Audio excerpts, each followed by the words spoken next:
I get a lot of questions in November, December, asking me, how can I save money on taxes? And my first response is, well, you're coming to me too late.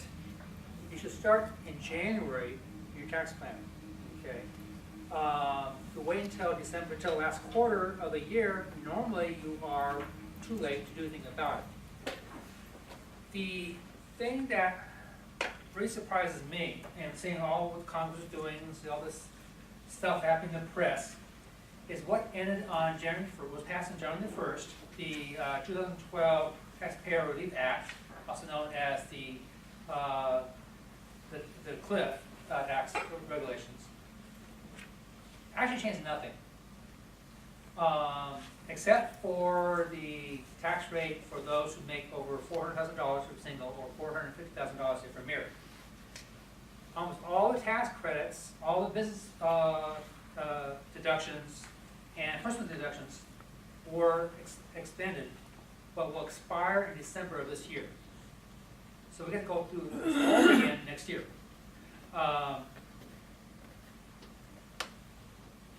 Also, there's a lot of comments in Washington as to the tax rate that was passed on January 1st. Is that going to stay? Is that it? The Republicans in Congress say that's it. They don't want to talk about any more tax rate increases. They want to talk only about deficit reduction. Whereas President Obama says he won't talk about deficit reduction and there's some tax increases. So we could very well see, and a lot could happen between now and December. So we could very well see another change in tax rates. Hope not, but time will tell. As I mentioned before, that the tax rate of 96.9%, actually 39.6%, I'm sorry, is levied on singles who make $400,000 a year, or married people who make $400,000 a year.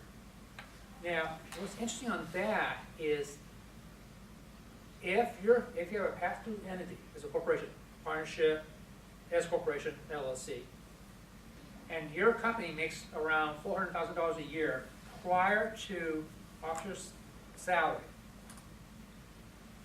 you might be better off being taxed as a corporation, not as a pass-through entity. Okay. If you are a partnership or a LLC, you can elect to be taxed as a corporation. It's called the check the box regulation. It's a form you fill out, and you ask the IRS for permission to be taxed as an association, to be taxed as a corporation. Okay. That form is to be filled out by March the 15th if you want to be effective for this tax year. But it cannot be filed within 12 months of the next tax year. Now, I did a fast calculation. A company, say a S corporation that had $450,000 in gross and net income before officer's salary of $225,000. When I ran my numbers in my model, I found out that if you were taxed as a corporation, not as an S corp, not as a pass-through entity, pass-through entities, okay, S corporation and partnerships, the net income of the business entity passes through to the individual tax return. Okay, whereas a corporation, you're taxed at the entity level at the corporate tax rates. In times past, the S corporation or the LLC was good because you had your business be taxed at a lower tax rate at the individual tax rates. But now with the new law, if your tax net income for the corporation prior to officer's salary is $4,000 or more, that's no longer the case. So what we can do is if you can opt to be taxed as a corporation, and therefore the net income after officer's salary, okay, in my model would be about $450,000. There's a 2% tax savings if you allow your entity to be taxed as a corporation. Okay. But that not being the case for everyone. What you need to do, you need to talk to your CPA and do some serious analysis of your whole overall tax situation. Now, there are some downsides of doing that, though, because once you have that done, if you're a partnership, you let it be taxed as a corporation. Effectively, for tax purposes, you basically have to dissolve the partnership and turn itself to be a total corporation. So it's not a decision you want to make lightly. It's something you can do this year and reverse next year. Okay. Now, with the S corporation, it's a bit easier. If you're an S corporation, you can elect out of S corporation status to be taxed as a C corporation anytime during the year. Just file a request with the IRS for the effective date at the beginning of the year. You're done. Without the approval of the IRS, you're stuck with that election for 5 years. After 5 years, you can elect back to S corporate status, no problem. But something you might want to look at and talk to your CPAs about that. Again, that's only if you reach the $400,000 threshold of net income of the organization prior to officer's salary. John, are you talking all income or talking about active versus? As a manufacturer, we have all kinds of different levels of pension income. All right. And Steve mentioned grants and stuff like Right, that okay. as well. It's net taxable income. Net taxable. Net taxable, okay. Again, that's before officer's salary, because once you talk about officer's salary, okay, you can theoretically speaking play numbers with that, okay, to rearrange that to be within under the $250,000 limit, where you start the additional 0.9% merit tax on that too. So just, at that point in time, it all becomes a numbers game. But there's an option you can do, but yet you don't want to take it lightly. You need to look at it closely and do some serious analysis. Now, you might look to, if you don't comfortable with doing it, if the analysis does not show a clear savings to do this by March 15th, don't do it. Wait till next year, see how they go this year. Okay. But I said, a lot of things could change between now and December in the tax code. And we should expect quite a bit of fights in Washington over taxes and deficit spending. Now, there are 3 major winners, though, of this tax act that has been passed. The film industry is a big winner. NASCAR is a winner, as well as rum producers in Puerto Rico and the Virgin Islands. Now, why, I don't know, but that's the case.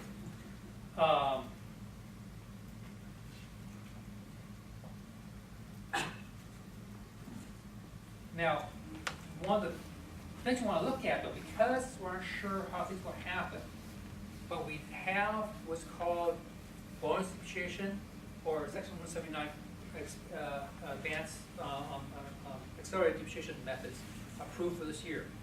What that is that if you buy equipment,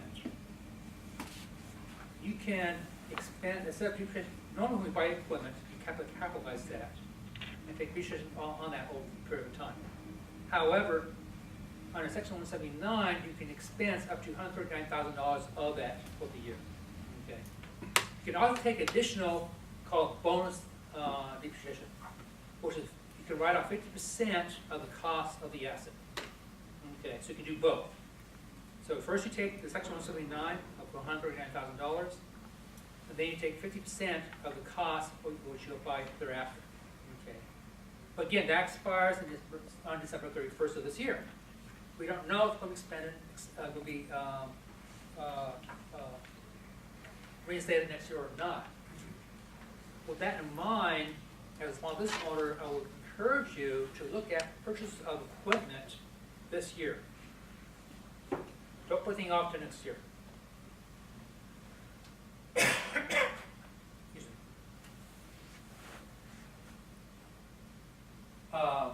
So that's really about it on that Tax Reform Act. However, one good thing about that too is that we have a real interesting tax credit called the IC DISC. If you're a manufacturer and you have export merchandise overseas, you can take a pretty significant tax savings on that. Basically, 50% of your export revenue, okay, net income, on exports is taxed at the dividend tax rate, not at the regular tax rate. Now, that's kind of complicated, and my associate, because after me, will talk a lot about the tax credit, the R&D tax credit, which is very, very good for small businesses, the enterprise zone credits, as well as IC DISC.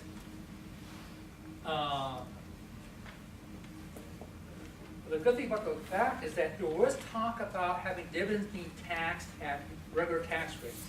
Okay, if that ever happened, then the IC DISC would be of no benefit.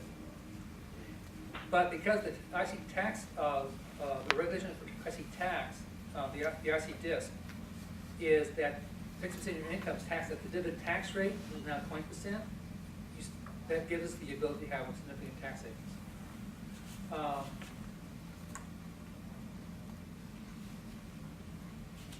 Now, let me talk about some issues that I've seen where small companies, as well as mid-sized companies, get in trouble. Okay. One's dealing with the independent contractors and employee classifications.